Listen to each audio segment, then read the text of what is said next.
Introduction to the Gospel of Mark. The Gospel of Mark delivers the good news about Jesus like a reporter. Non-Jewish readers, and especially those in Rome, needed to hear the whole story about Jesus. They needed to know the facts surrounding his life, death, and resurrection. So Mark outlined the life events and actions of Jesus.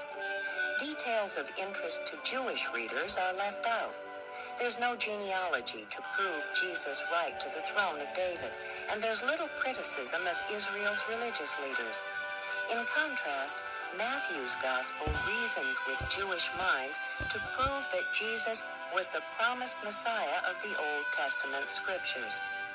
Many believe that this gospel was the first of the four gospels written in the AD 50s or 60s, but before the destruction of Israel's temple in AD 70 by the Romans.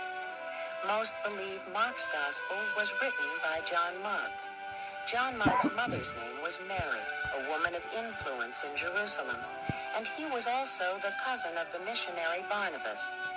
John Mark, usually called simply Mark, was not an apostle, but he accompanied Paul and Barnabas on their first missionary journey.